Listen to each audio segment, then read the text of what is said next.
Good morning, CB. Welcome to this special election edition of KBFT. I'm Neil L. Morris. And I'm Hunter Rapley. We're in the midst of one of the most interesting and important Republican primaries in recent history. But how many of us really pay that much attention to news in American politics? This question inspired Kate Houston and Sydney Shornack to investigate the youth's interest in the political future of our country. Let's take a look at their special report. We all know the time has come for our nation to elect a new president, and I'm sure we've heard our parents make a comment here or there about the upcoming election. But as America's new and upcoming generation, how come we do not care to be as involved in these real-world issues such as the election? And how come we are statistically more inclined to turn on Modern Family than CNN or Fox News? Hi, I'm Kate Houston. And I'm Sydney Shornack, and we went searching in hopes of finding some solid answers to these questions. We decided first to talk with Beth Willon, a former Capitol employee, to get her take on this pressing issue. When I was a student, the Vietnam War was going on, and so there was a lot of turmoil, there were a lot of protests, politicians were front and center on the war, and so you really had no choice but to get involved at that time. And California, especially Sacramento, is the epicenter of politics, and so it's at your fingertips. You can get involved in any campaign, you can get involved in any kind of movement. It's all there, waiting for you. What Miss Willon was saying was true, but how could we make the students believe that people outside of the Capitol also had high hopes of adolescent involvement in government? So we decided to search a little closer to campus and sit down with CB teacher Chris Anderson to get his opinion. As an AP teacher, specifically AP Government, I think it's important that all students are aware of political situations, what's going on in their government, because especially the class I teach, seniors, you guys are going to be out there in the world. A lot of times kids seem to think, I'm in high school, I don't have to pay bills, I don't have a car, these worries don't affect me. But the truth is, in what is it now, March, in a couple months, these are going to be issues that impact you. Every single policy issue they're discussing is going to affect your life.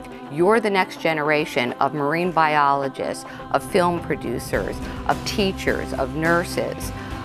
You're going to be the foundation of California and the rest of the United States. So they're trying to appeal to you, and you should be interested in what they're talking about. People bringing you the current events are making them more relevant to you, making it political entertainment as opposed to just current event.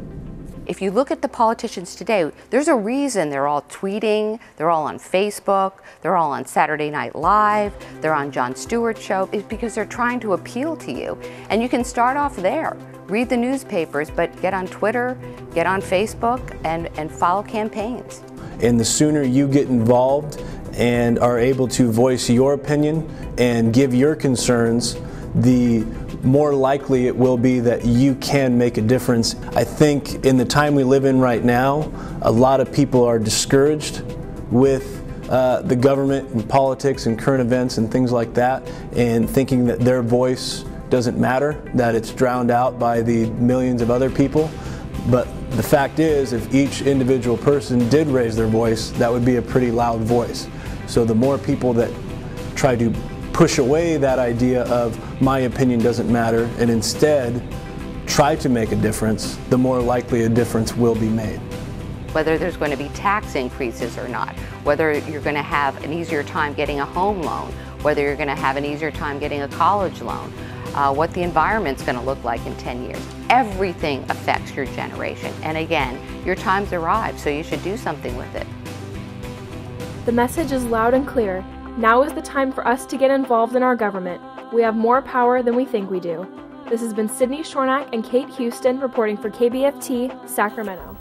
Thanks for that interesting story, guys. On Tuesday's show, we talked a little bit about the importance of Super Tuesday. So now let's take a look at the results. Mitt Romney was the clear victor, taking 6 of the 11 states up for grabs, though some states were closer than others. Newt Gingrich was only able to take Georgia, the focus of his campaign over the past couple weeks, with an impressive 47.2% of the vote, though. Of course, we have to remember that Gingrich served in Georgia's 6th congressional district between 1979 and 1999. Rick Santorum succeeded in taking North Dakota, Oklahoma, and Tennessee. Ron Paul didn't take any states, though he did collect an impressive 40.5% of the vote in Virginia, although he and Romney were the only 2 candidates on the ballot. Now let's focus on the elections happening right here at Christian Brothers High School. Brianna Pressey went to go profile the candidates running for Senior Student Council. Our student council will be a little different next year. We went to talk to Tatiana Bowman and Maria Castro to find out what those differences will be.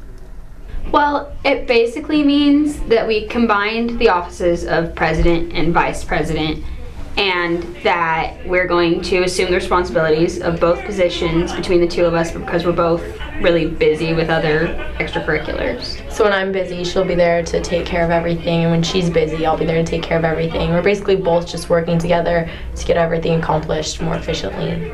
In the interview, the two girls explained to us what their responsibilities as co-presidents would be for the following year. Well, we have meetings a few times a week, and we're in charge of running those and basically planning the student activities for the next school year. We also coordinate with the clubs, so we are in charge of everything that they do, and we coordinate with them and student council and Ms. Holmes and the administration. So we're the liaison between those people. They also explained what their previous student council experiences and responsibilities have been like.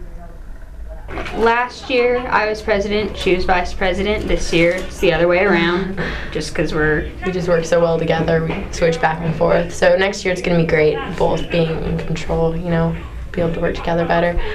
We planned some really good dances. We've done all of our class liturgies, and they've turned out really good, and we've had really fun 3 years, so hopefully next year will be even better. This has been Brianna Pressey reporting for KBFT, Sacramento. Thanks for that story, Brianna. Chris Rios, Ben McFadden, and Vinnie Johnson are running together for next year's rally chair. We look forward to another great year of rallies. Now let's head over to Charlie Passerell for today's announcements. Hey there, CB, and a good morning to you. Here are your announcements. There are still openings for fourth quarter driver's ed classes for students at least 15 years old. Pick up your registration forms in the main office if you're interested. Attention all seniors. Senior class sweatshirts and t-shirts ordered prior to Christmas break are in. Come by room 402 to pick yours up. If you're applying to a U.S. Catholic college, come to Brother Edward Hall to apply for a $1,000 scholarship. University of Portland is hosting a spring reception for students interested on March 18th, which is a Sunday.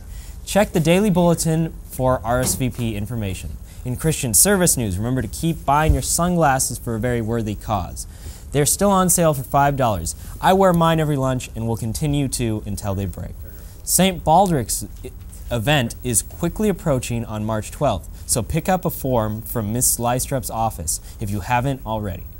In student activities, Science Olympiad will have a mandatory meeting Monday and Wednesday after school in room 507. Hip Hop Dance Club will be meeting this Friday after school in room 302. See Miss Chiappa for any questions. Guest passes for the Upper Division Ball are available in the main office and the Student Learning Center. They're due March 16th. That's it for me today, CB, but before we head back over to Hunter and Neil, let's take a quick look at this quick PSA about picking up your trash. Did you guys see the Kings game last night? Oh yeah, that steal by Isaiah, that layup by John. Oh, that was great. sick. Isaiah was playing great last night. Awesome. Yeah, it was so sick. Dude, Jimmer got off last night, though. Speaking of Jimmer.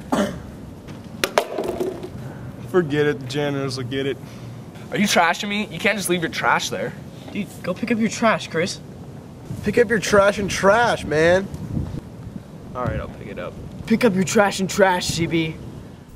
Thanks, Charlie. Before we leave you guys today, we want to congratulate our girls varsity basketball team for making Paradise our paradise, winning 71-39 this week. Nice.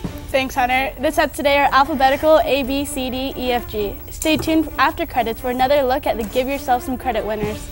For Hunter Rapley, Charlie Passerell, and the rest of the KBFT crew, I'm Neil Morris. Have a great weekend, CB.